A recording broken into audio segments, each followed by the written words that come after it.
on now. Still thinking about this.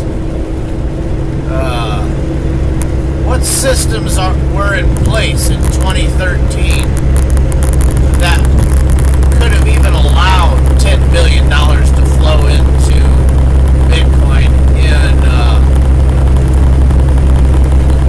2 months?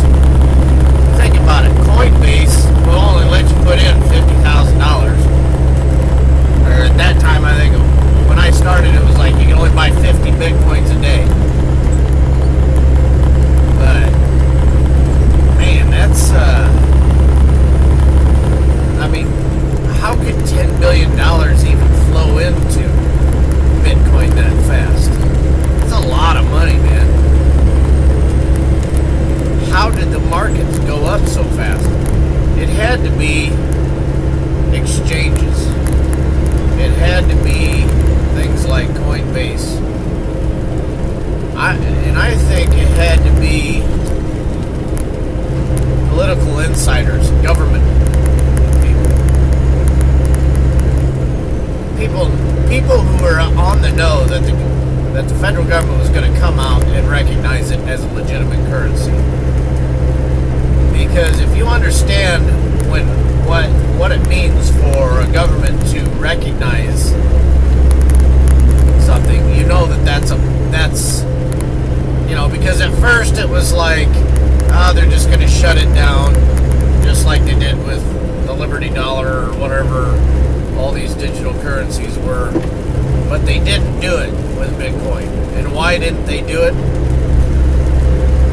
I think it's because they discovered that this thing was unstoppable.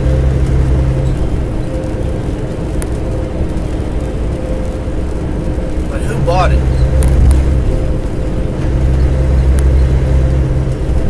How did they buy it? How do you go into a market?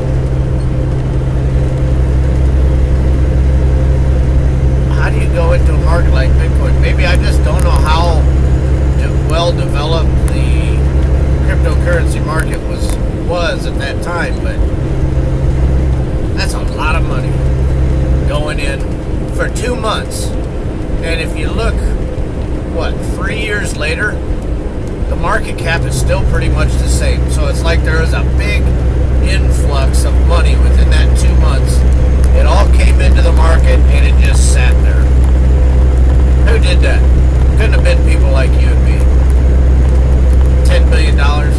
Man, it's all I can do, rub together 2 nickels and get me a couple Satoshis, you know what I'm saying?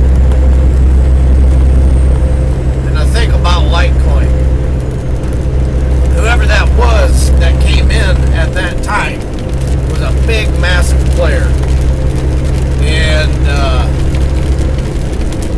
it's going to keep, Litecoin can keep this playing field a little more level. So if you don't have Litecoin, I would think real hard about getting it. I don't know. They just had to talk about that. How did that money come in there? How did the money come in? What systems were in place? Most of the time, big market players come buy big quantities at auction. That wouldn't have been auction prices that were going up. It had to be off of them exchanges. What exchanges? I mean, did Mt. Gox have the ability to accept that much money? It wouldn't have come from Mt. Gox, but it couldn't have come from people who were subscribed to Coinbase. It had to come. How does that much money go into that market? Couldn't have been Cyprus. Couldn't have been Greece.